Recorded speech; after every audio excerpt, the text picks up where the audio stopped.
Welcome to Trending Unpack the podcast, where we slow down the internet and unpack what's really going on. Okay, let's unpack this.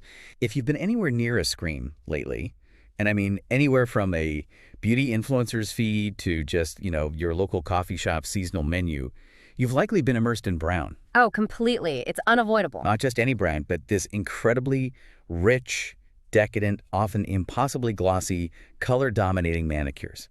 It is undeniably the chocolate nail phenomenon. We are seeing these tones everywhere, from the deep, almost black espresso shades to soft, creamy milk chocolate, often polished to a mirror-like shine that truly makes them look, well, edible.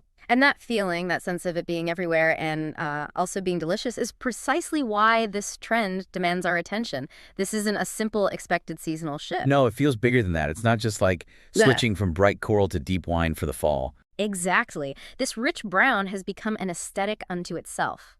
It's dominating the visual space and being codified with these very specific, very desirable names: chocolate glazed, matte mocha, brownie pudding. Right. It has become the standard uniform for sort of autumnal elegance.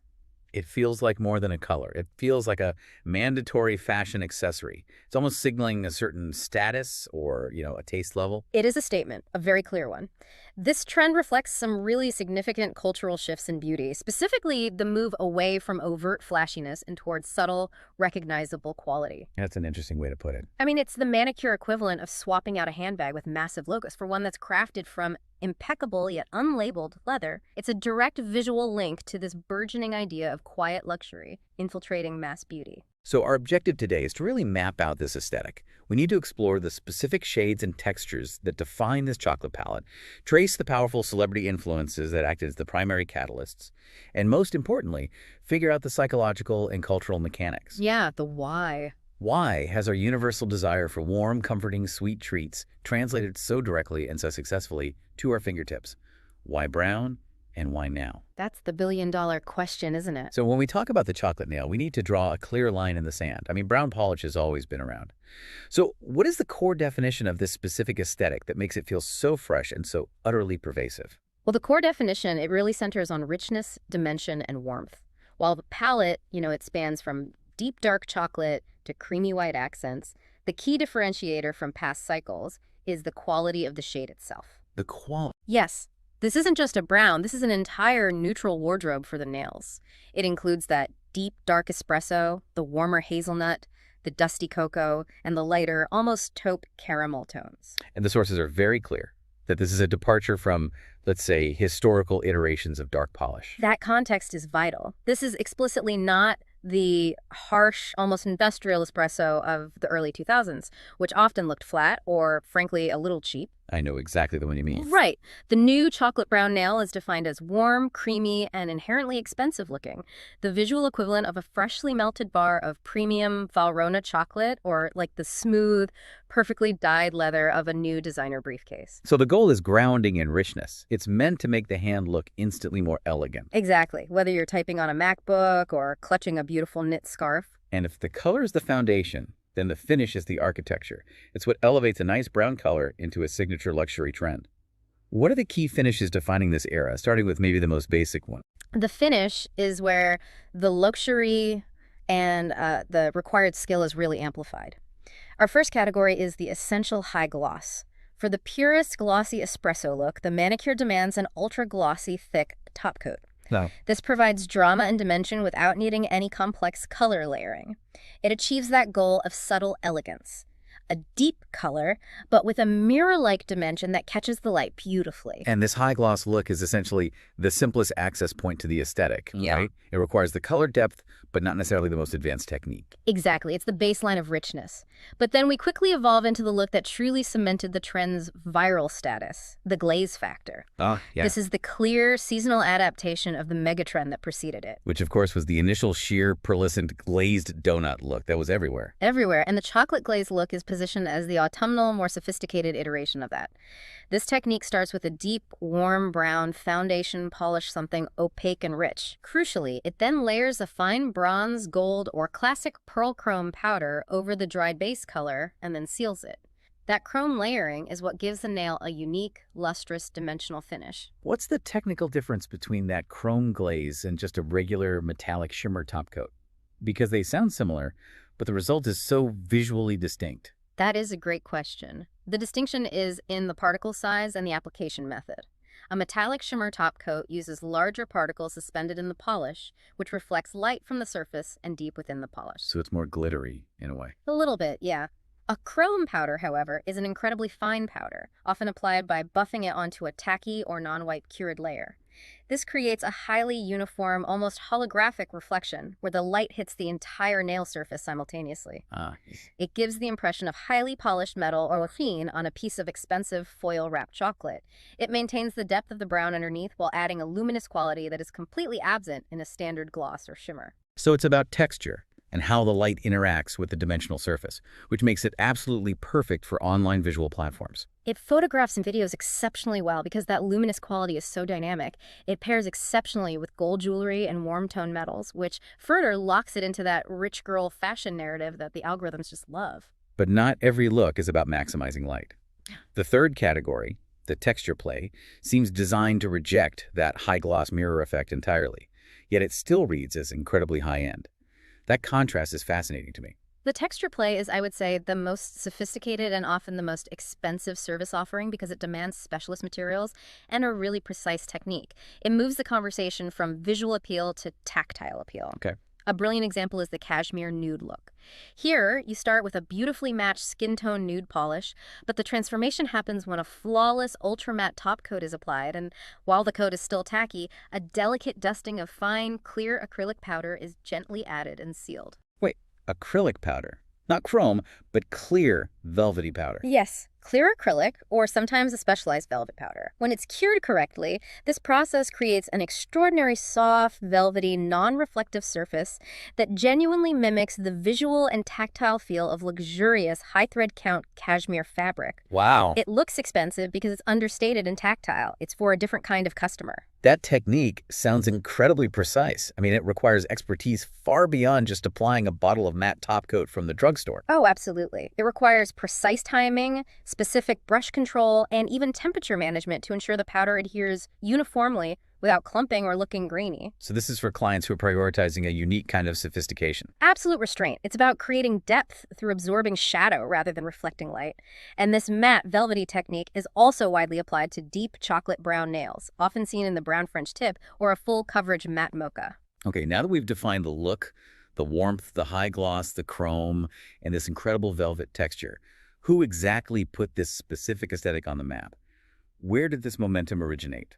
Well, while key moments certainly provided the initial lift-like Lily James flaunting an elegant chocolate manicure that perfectly matched her Versace tailoring, the overriding catalyst for the finish evolution is undeniably Hailey Bieber. Right. Her initial glazed donut look was the blueprint for the finish, not the color itself. Exactly. She didn't invent brown nails, not at all. But her influence paved the way for the entire aesthetic shift toward embracing that subtle luminescence and that minimalist chic or quiet luxury vibe. So the chocolate glazed look is a direct evolution. It's a direct, logical, and I would say very profitable seasonal evolution of her established signature style. When the reigning voice of minimalist beauty pivots the color palette, the entire industry, from high-end gel manufacturers to affordable drugstore brands, pivots with her. But the color brown itself needed separate high-profile endorsements to fully cement it as the new neutral standard. And that's where the high fashion and cultural figures stepped in. Blake Lively, for example, was seen wearing chocolate milk nails, a softer, more delicate, lighter shade of brown, at a major Tiffany & Co. store opening. I remember seeing that photo. And that was a key moment. It showed the shade's ability to work as a luxurious counterpoint to high-end jewelry and sophisticated fabrics. And I think that's where the synergy you mentioned earlier comes into play. It wasn't just an isolated nail choice, was it? Crucially, no. Lively's nail shade echoed the already established espresso makeup trend. Espresso makeup favors smoky, deep, warm browns for eye definition and contouring. Her nail shade confirmed that the entire beauty look, from eyes to fingertips, was now united under this overarching, comforting, and sophisticated chocolate brown theme. The look was fully integrated. Exactly. That integration is what allows Brown to accommodate surprisingly complex nail art while still feeling grounded. I mean, neon maximalism can quickly look messy, but Brown seems to absorb complex designs so gracefully. What artistic applications are thriving within this chocolate palette? Because the base tone is so grounding, the art can be highly detailed yet remain incredibly chic. We see a strong emphasis on food-inspired art, which connects directly back to the theme of comfort. So we're treating manicures like miniature confectionery creations. Essentially, yes. We have latte art nails, which might feature delicate mocha heart designs painted on a creamy base. Or the triple French Al Cafe latte, which uses beige, vanilla, and brown tips in a triple stripe pattern, directly mirroring the subtle layering of a coffee beverage. That's so clever. We also see marble cappuccino nails, where hazelnut and coffee tones are delicately swirled, mimicking the delicate high-end swirls you see in a shaken macchiato. The terminology instantly conveys the comforting, luxurious mood. That requires incredible patience and skill, especially that marbling effect. It does. We also see sophisticated gradient work like the chocolate ombre nails. This is the darker evolution of the original latte makeup aesthetic. Instead of just a simple solid color, you are channeling the soft, smudged, smoky effect of espresso makeup into a transition of colors on the nail itself, blending from a deep cocoa at the cuticle to a lighter caramel at the tip. And for the true minimalists, the artistry isn't about covering the nail, it's about precision detail, right? Absolutely. The French manicure is completely updated with the focus on extreme precision. We are seeing the ultra-thin, precise micro-French tip. This is often executed in a deep chocolate brown gel or sometimes even a fine gold chrome powder against a sheer milky neutral base. And the key is that it's tiny. The key is that the tip is barely there, sometimes just a single perfect stroke with a super fine liner brush. This is arguably the most technically demanding look, as any deviation in line thickness immediately ruins the sophisticated effect. It's the visual signifier of, I paid for perfection. Once we understood what the aesthetic was, the obvious next step is figuring out how it became completely inescapable online. The viral acceleration seemed almost instantaneous. Social media acceleration was the critical force.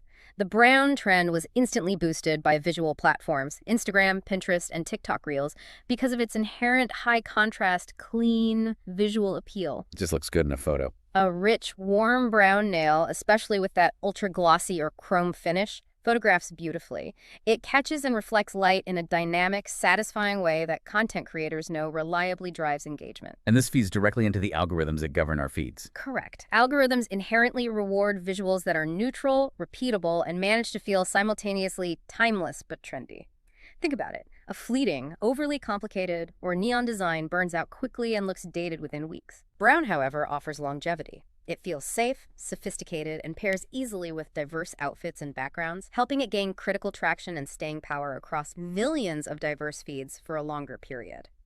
This algorithmic stability is a huge part of its success. And as we touched on earlier, the color never exists in a vacuum. It comes bundled with a specific lifestyle. Absolutely. The rich brown color is the unofficial standard for the rich girl autumn aesthetic. It effortlessly appeals to the old money or quiet confidence crowd because it seamlessly complements the specific high-end fashion wardrobe this group promotes. Tailored wool blazers, creamy neutrals. Cashmere sweaters and camel knits, exactly. The manicure isn't just a color, it's the final subtle anchor for that entire sophisticated, aspirational lifestyle aesthetic. This leads us to the most fascinating psychological question for me. Why are we constantly naming these massive multi-million-dollar beauty movements after food?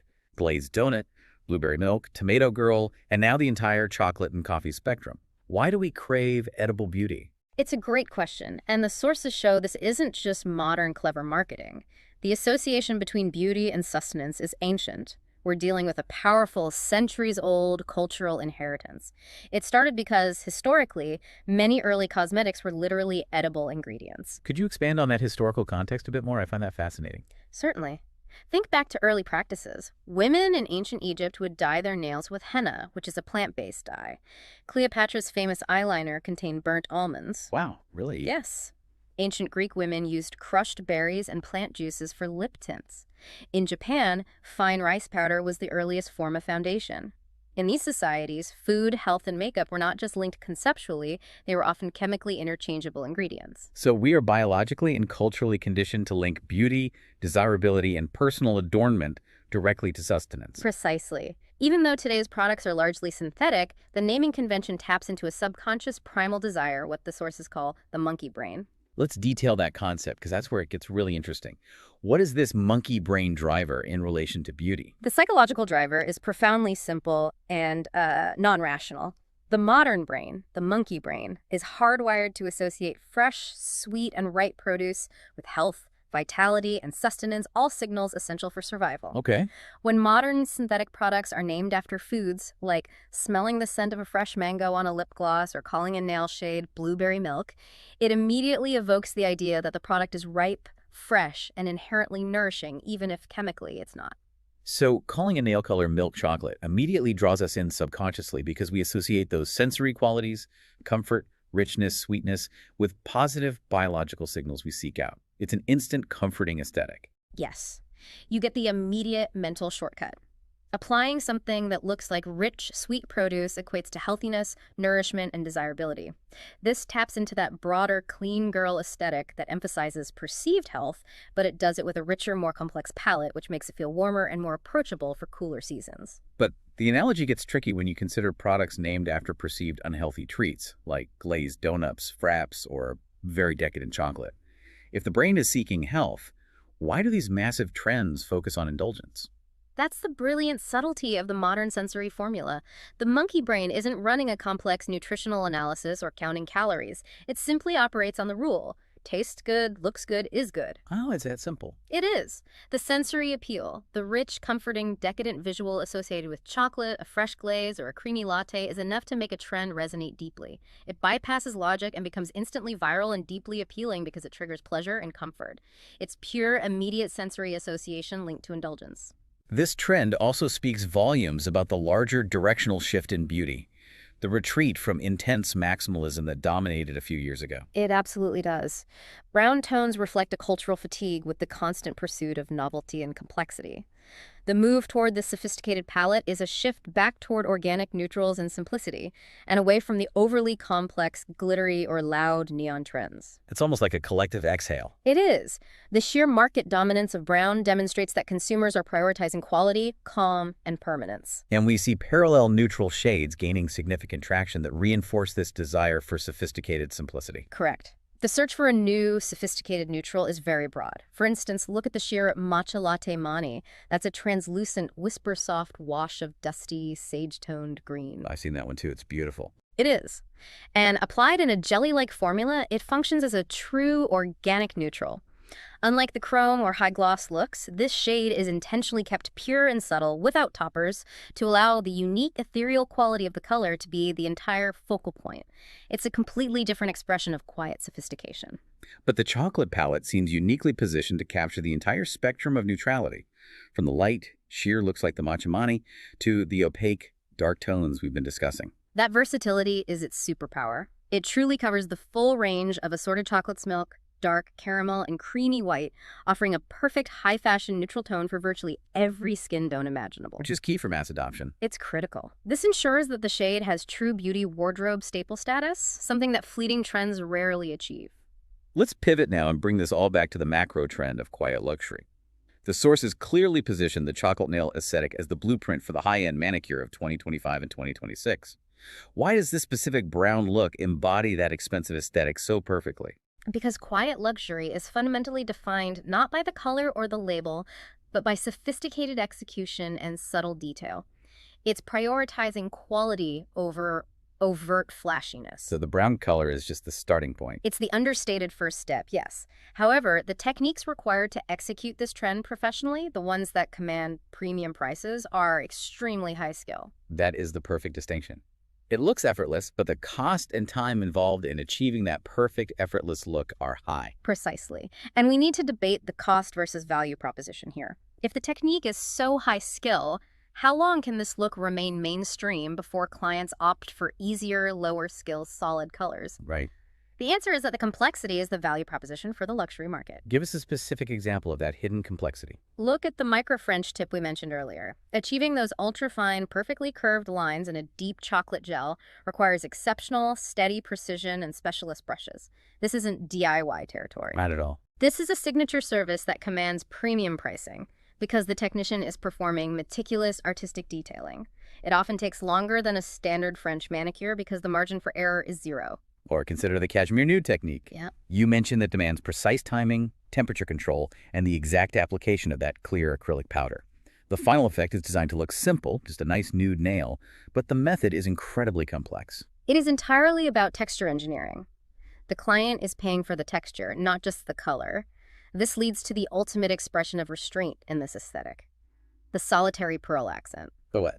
The solitary pearl accent. This is where the service elevates the nail art to jewelry status. How so? It involves strategically placing a single tiny flat-backed pearl or a high-quality crystal near the cuticle on an otherwise bare or sheer nail. This is a massive departure from maximalist designs of the past, where every nail might have been overloaded with gems. It's about the power of restraint. Exactly. High-end salons are sourcing premium freshwater pearls or specialized Swarovski alternatives, treating the nail itself as a subtle piece of jewelry. This level of curated detail is what defines quiet luxury in beauty. This sounds incredibly exclusive.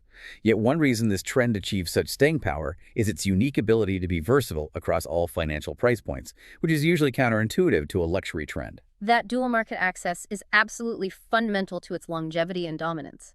The trend succeeds because it operates seamlessly on two levels. Okay, break that down for us. The luxury end, you have the bespoke services, the complex techniques, the cashmere nude, and the premium polishes. We're talking brands like Hermès Les Mains or Chanel Le Vernis, and the sourcing of actual high-quality embellishments like the freshwater pearls. Here, the client is paying for technical skill, premium ingredients, and the bespoke texture. But the mass market can replicate the core visual aesthetic with astonishing ease, which is key to generating that viral volume. Exactly. At the affordable end, the sheer universality of the color means the mass market can replicate the core look very easily. The sources point out the availability of highly praised, affordable polishes. They cite Essie's Wicked Chocolate as a perfect deep cocoa hue, allowing anyone to achieve the sophisticated, polished look quickly and cheaply. So you don't get the tactile texture of the cashmere nude, but you get the visual richness of the glossy espresso. Precisely. So the takeaway is that this dual accessibility, high execution for the premium client and easy replication for the mass audience reinforces the trend's dominance far more effectively than a trend that is only accessible at the high end. It democratizes the aesthetic of elegance. It creates a sense of shared aspiration. The average consumer feels they are participating in a high-fashion, high-status trend simply by buying a $10 bottle of polish, which drives mass-market sales. Meanwhile, the wealthy clientele justifies the high-end costs based on the superior, subtle texture and skill required for the bespoke version. It's a genius market strategy. Given all this analysis, the celebrity power, the complex finishes, the strong psychological appeal and high-low market presence, is this just a fleeting autumn-winter trend, or is brown polish now an enduring staple for the long haul? The evidence strongly suggests that the chocolate nail trend has moved beyond a seasonal fashion moment. It is positioned now as a true beauty wardrobe staple, right alongside the classic perennial nude or the iconic red manicure. So it's not going anywhere. Not at all. What gives it that definitive staying power, even when we move out of the knitwear season? It's the inherent versatility and neutrality.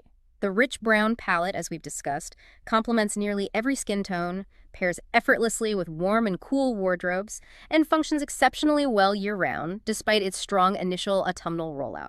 It is a grounding color that always reads as intentional and polished. So how will the trend maintain interest without disappearing entirely once this initial wave of mass enthusiasm passes? Because, the internet demands constant novelty. Through constant, sophisticated future evolution. The trend will persist by splitting into numerous, slightly adjusted variations. We already have the glossy espresso nails in cocoa chrome, but we will see continued evolution into tactile finishes like matte mocha and brown velvet. Oh, that's interesting. We might even see metallic shifts like bronze cocoa. These variations sustain consumer interest and provide new options for every season without the underlying rich brown palette ever disappearing entirely. It's a self-sustaining trend ecosystem. And this clearly provides a template for the entire beauty manufacturing industry. It does. This look is the clear roadmap for future product development. It is ripe for new, nuanced, polished color stories, think smoky taupe or deep burgundy brown, and also for the growing sophistication of the press-on collections. Right. Most importantly, it defines signature high-margin luxury salon services based on texture and technique. It is a proven, guaranteed seller because it satisfies that profound aesthetic demand for quiet, confident luxury rooted in primal sensory comfort. So what does this all mean? The chocolate nail aesthetic reveals a profound truth about modern viral beauty. It doesn't just thrive on novelty, it thrives on a very specific, potent blend. Sensory appeal rooted in our deepest primal associations, elevated and anchored by sophisticated, understated elegance. It takes a fundamental, comforting color brown and meticulously elevates it with premium finishes, fitting perfectly into the current mood of quiet confidence. This trend shows us that in the relentless world of fast fashion and endless visual feeds, sometimes the most definitive and richest statement you can make is simply by returning to the basics, but executing those basics flawlessly and intelligently. Here's where it gets really interesting for me. Hmm. This trend shows the enduring power of the sensory trigger, that monkey brain mechanism. We've seen donuts, berries, and coffee. What other familiar comfort elements, the ones that trigger those feelings of health, sweetness, and sustenance, will the beauty world successfully turn into a viral phenomenon next? That's a great question. Are we primed for the age of butterboard blush or sourdough starter hair oil? The comfort aesthetic is clearly here to stay. A truly delicious and fascinating thought to leave you with. Next time, we move from nail polish to the silver screen to discuss why the movie Disclosure Day is trending, what's driving renewed interest in its themes, and why the internet is still talking about it years later. We'll unpack those sources next time. Thanks for joining us.